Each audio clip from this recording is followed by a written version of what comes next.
This is the Builders Business Success Podcast for builders who want to attract more quality clients who aren't price-focused, eliminate cash flow pressure, and get paid for every quote. Here's your host, Mick Hawes. Hey folks, welcome to another episode of Builders Business Success Podcast.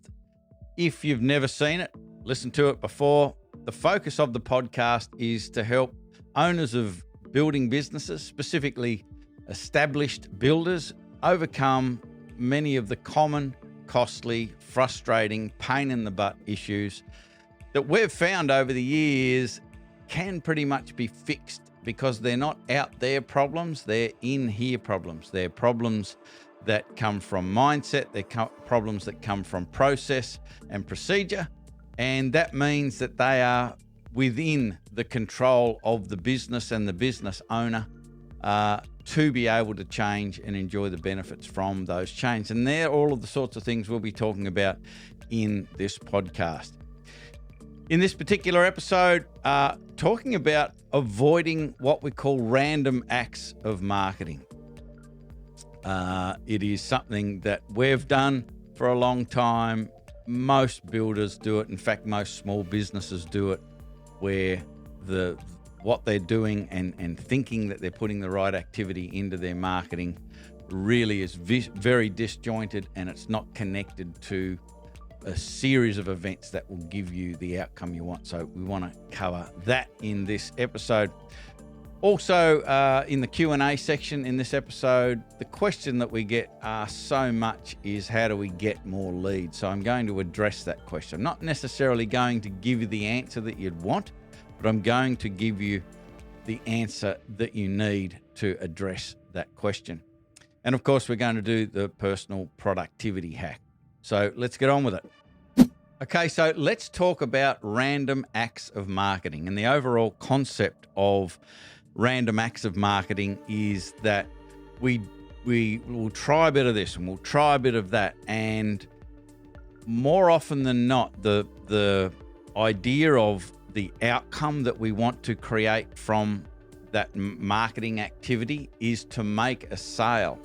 And first of all, that is very, very much the wrong mindset. If you're trying to make sales from your marketing, particularly big ticket items such as a house, a renovation, something like that, an extension, it's a massive expense and you can't make that sale through your marketing. Really, the main purpose of the marketing is to get attention. Number one, that you exist, but you are the right person for me because you get me. You understand my specific problem. That's the focus, or should be the focus, of what we call in Builders Business Black Belt your attract strategy.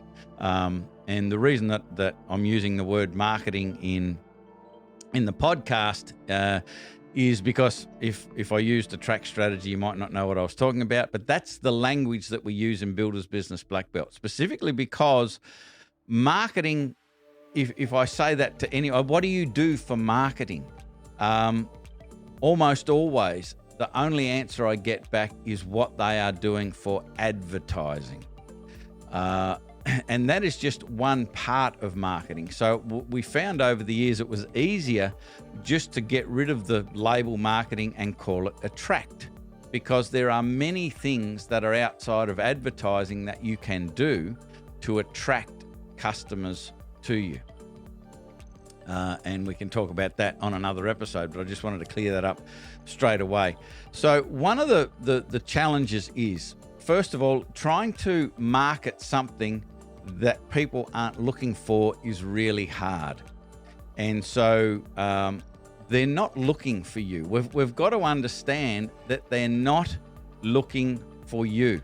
They want a solution, they want a guide, they want support, they want protection, they want clarity. That's what they're looking for. And so we've got to understand that this is all about them. It's not about you. And all of those things that I just mentioned, the solution, the guide, the support, the protection, the clarity, all of those things that they want, they are really all about their experience. It's not even outcome based, if that makes sense. They're not looking for a new home. They're not looking for an extension or a renovation. They are looking for a solution to a problem that they have in their current life. The reason they want a new home could be manyfold, but it's not because they want a new home. They want the new home because of what it will give them, and what it will give them normally is a solution to a problem that they're currently experiencing. And so that is what they're looking for. So if that is the case, if that's what they're looking for and they're not looking for you, why would you, on your website and in your messaging and all of that sort of stuff, talk about yourself? If you don't believe me, jump on probably your own website, but jump on half a dozen or a dozen other builders' websites and read the copy on it and see how many times they mention the business name. See how many times they say us, we, our. All of this language that is talking about themselves, their process, their people, all of these things. And they are things that your prospect at that time when they are finding you aren't looking for. They're not interested in that. And of course they will look at it because that's all there is. And they're going from site to site to site of builders talking about themselves. So what do you think is going to happen when they happen upon a site that starts to talk about their problem and the problems that having those problems cause? Imagine that. You've got a problem and someone starts to talk about exactly your problem and exactly how you feel about that problem. And then the stretch problems. So they're the problems that you experience as a result of having this problem. What if they came across a website or a message that spoke about that? It is going to stand out. Also, what we need to understand is when somebody experiences having their problem fed back to them as elegantly and as articulately as they can communicate it to themselves, or even better. And it becomes that even better when you start to talk about how they feel about it and how those problems create these other problems. When you start to go into those other layers in your messaging, what happens is, number one, they're very attracted to it. It stands out like the proverbial. But when somebody understands or gets a sense that you understand their problem as well, or if not better than they do, they assume that you have the solution and they want that solution. So this is why we don't need to promote ourselves and talk about our amazing systems and our skills and our experience. And we don't need to talk about us. We need to talk about their problem and how their problem affects them, how they feel about it, and what other things happen as a consequence of having that problem. If you can do that, they will assume that you have the solution and they will want that solution from you. So check it out. Check out your website. Check out your messaging and see if anywhere it talks about your customers' problems. Now, to take that one step further, when you start to learn about this and when you start to try to communicate that you understand the problems of your prospects and potential clients, you can use that information to change the processes and the priorities within your business. So your business is actually delivering a product which is the quality of the customer's experience that suits the ideal type of people that you want to work with. So this is where your messaging needs to narrow and narrow and narrow, because if you're using very broad, general, generic problems, it won't really impact too many people. But as soon as you start to get very, very narrow, you have amazing cut through. And that's so important with your marketing because there's so many messages. There's just tens of thousands of messages are trying to reach us every day. So your message needs to have that cut through. And how it has that cut through is the message is very, very narrow and specific, not general and generic. So I've talked about, why do builders websites talk about them. I think it's a little bit of monkey see, monkey do. I've used that metaphor before, but it's we look around and we see what other builders are doing, other businesses that are same as ours are doing, and those businesses seem successful. Don't fall for that trap because they're probably not. Just because they look successful doesn't mean they are. It could mean they're in massive debt and struggling with incredible stresses. So just because they look like they're successful, you don't need to copy. What I would be copying is the results. So finding out what results you want and looking to see what businesses or processes will work and deliver you the results. So most builders' websites are the same. All pretty pictures of the work and all of that sort of stuff, and then about us and where we work and all of it. But it's all about us rather than about the problem that your ideal customer has and wants solved. Same with the social media. The posts are like finished work or work in progress. And that's better than nothing, folks. Like, do that. It's better than doing nothing. Or what's better than that is posting about the problems that your ideal customer has and having them getting a sense that you understand them. And so regular posting and getting a quantity of posting is really important because they will find it.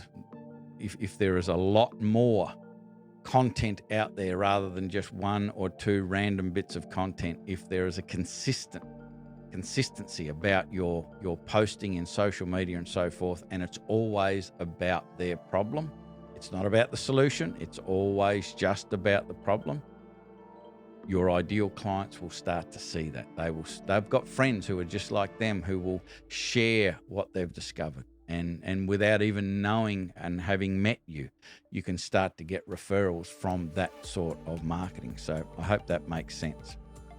The key to your content, this is what I've been saying, but it's a slightly different way of saying it, is instead of it being interruptive, which most marketing is, you're thinking about something and then they're trying to distract you to take notice of their product or service or what have you. The secret to this is to enter into the conversation that they're already having. That's what I was talking about this whole time. What is the conversation? What are they thinking about when they're drifting off to sleep? What are they thinking about when they wake up? In those moments when they're by themselves, what are they thinking about? And if you can enter into that conversation with your content, you are going to get penetration. They are going to take notice. And so you've got to know the purpose of each part of the content that you create. And I've got to give credit to my business coach. His name's Taki Moore, and he talks about top of funnel, middle of funnel, bottom of funnel. So the TOF, the MOF, and the BOF. Top of funnel, middle of funnel, bottom of funnel.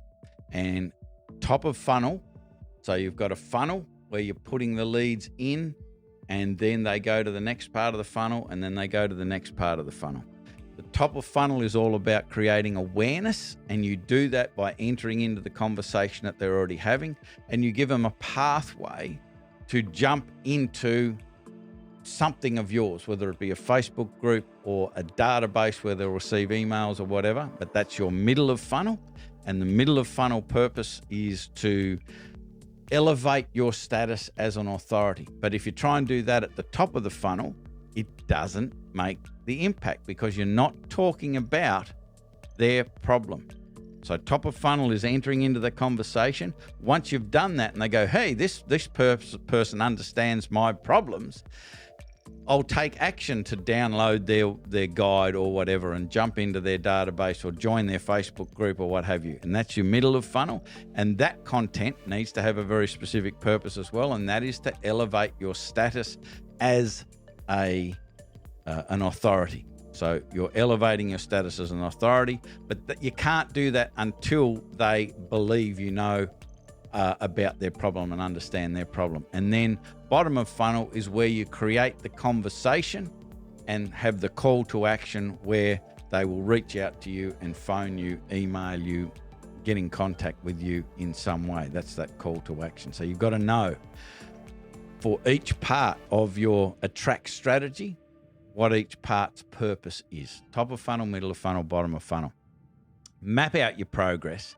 Schedule the activity to do on a regular basis. Measure the results of that activity and then fix and refine. So repeat that. Map out your process, then schedule the activity. Make sure you do this activity every week. Measure the results of that activity and then fix and refine so your activity becomes more focused and more effective. So I hope that makes sense. Let's move on to Q&A. Okay, the question that we get asked more than any other question is, how do I get more leads? In my view, for pretty much everyone who's ever asked me that question, it's probably the wrong question. And so the reason I think it's the wrong question is every single builder that I've ever had a conversation with, worked with, has a fundamentally flawed process to deal with leads. So to me, it is the wrong focus and it's the wrong question to ask. How do I deal, or how do I get more leads when you're pouring them into a system that is fundamentally flawed, that doesn't manage those leads effectively? I think that there are heaps and tons and stacks of really, really good quality clients out there. It is how those prospects, before they become clients, are managed that tends to turn them into the nightmare client or the so-so client, the not so good quality client. I think it is the way they are managed. It is not the client themselves. So if you can implement a process into your business that is step by step, takes into consideration a lot of what I've just been talking about in this episode of understanding their problems. If the process that you put in place helps them understand that you understand their problem and you have a system and a process and steps that have been proven to give them what they want, the solution that they want. And they want a guide, they want protection, they want support, they want guidance, they want understanding, they want all of that.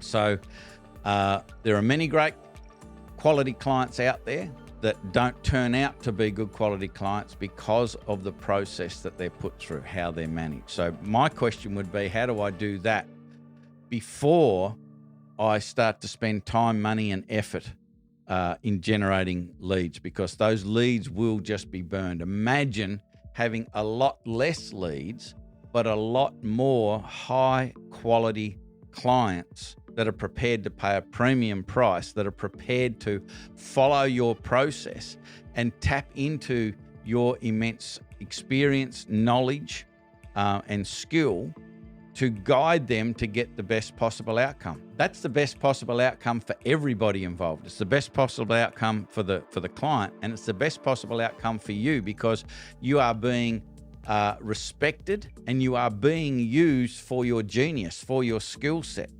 How it works at the moment, because there's such low levels of trust between clients and builders, is they're trying to tap into your knowledge and learn as much as they can so they can make the decisions, which is a dumb way to go because they're never, ever going to know what you know.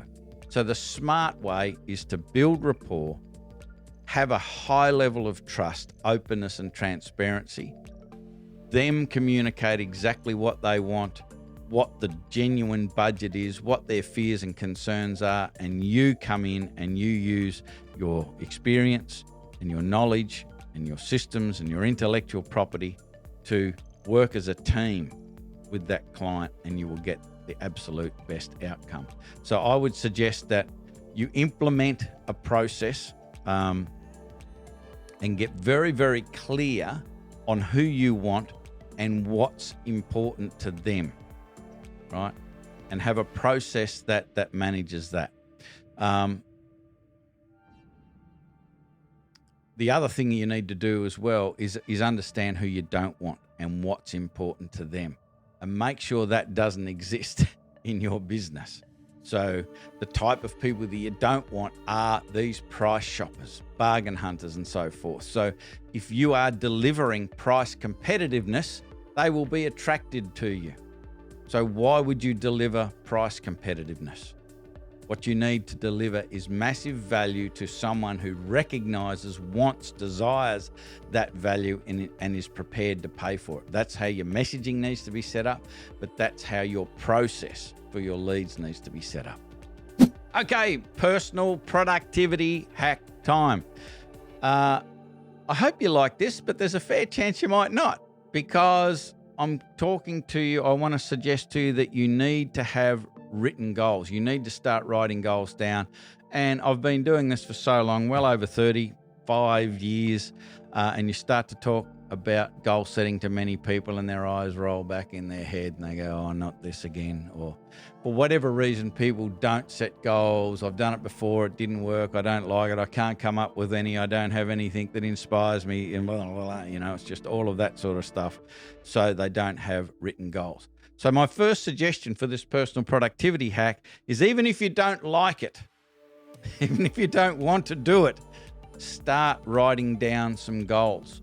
Because going through that process of writing down goals, I'll guarantee you, if you continue to do it, you will, at some stage in the future, find something that really taps into your passion, that really grabs you by the heart and gets you up early and keeps you up late. And it's amazing when you start to discover those sorts of things, how difficult it is for you to get distracted and knocked off your path when you've got something that you're really excited about. So the more that you do it, the more likely you'll find something that really grabs you. And this prevents you from just rearranging, what I'd call rearranging the deck chairs on the Titanic. So most people, in an attempt to be more productive, be more efficient, is that they start to prioritize their list. You know, many people don't even have a list, but if they do have a list, they think, oh, the next step is I've got to prioritize it. But if it's all rubbish, if you've got stuff that really isn't high leverage activity on your list, and you're probably thinking to me, what the hell do you know? Everything on my list is important, you know, because it's contributing to my business, running my business, meeting with the clients, all of that sort of stuff. Yep, I get that. That's stuff you need to do to keep the wheel turning. But the real stuff is, what do I need to do to be able to build a business that delivers on all of the reasons that I started a business and took the risk of starting a business for in the first place? And generally, it's three things. It's more time freedom, so I've got more choice. It's more financial freedom, so I can earn more money than I would working for somebody else. And meaning. I can do things that I really want to do and I love to do. Now, I speak to lots and lots of builders. Very few have any one of those three. But it's totally possible and probable if you start to set written goals about, what do I need to do to change my business so I can have more time freedom, so I can have more financial freedom, so I can start to work on things that I really love working on. You can start to set goals about those things and start working on them on a daily basis. So what's the takeaway for this episode? I think it is just really all about getting your focus right. Instead of getting up every day and it be Groundhog Day and you just approach the day the same way that you've always approached it, let's change that and focus on what is going to make some big differences. So knowing the real purpose of your business, that's number one. We've talked about that in previous episodes, that the real purpose, I believe, of a building business is to deliver your clients quality experiences. It's nothing to do with the work, the house, the extension, the renovation. It is the experience that you can deliver. So know the real purpose of your business and work on improving the real purpose of your business. Manage what you already have. Okay, so you already have a stream of leads coming in. They might not be the highest of quality according to you, but put them through a quality process and you will find even the average quality leads become good quality clients. It's how they're managed. It's not the people themselves. And work on what's really important every day. So have those goals and be doing something. Some part of the day needs to be focused and committed to something that is working towards a really high leverage, exciting goal that you're passionate about. And if you haven't got any of those, take my advice and just keep writing and writing and writing and writing until you find one, because you will if you commit to it. So that's the takeaway for this episode. Get your focus right. Okay, that's it for this episode. If there's anything that you would like to find out further, ask questions about what I've talked about in this episode, we'd love to talk to you. Jump on a call and see how we can help you further. I talked about today the process with which you manage your prospects before you start to generate more leads. We have a process. It's called the Quality Client Pathway. It absolutely works. Every single time it's implemented, our builders get more jobs, they get better jobs, they can charge more, they get paid for their quotes, and the quality of clients starts to go up as well by implementing the Quality Client Pathway. So you can get more jobs with less leads. It saves time, gets rid of all of the tire kickers and time wasters before they waste your time and cause frustration in your business. That already exists. If you want to find out about it to see if it would even work for your business, all you need to do is jump on a call. How you can do that is hit a button underneath this video.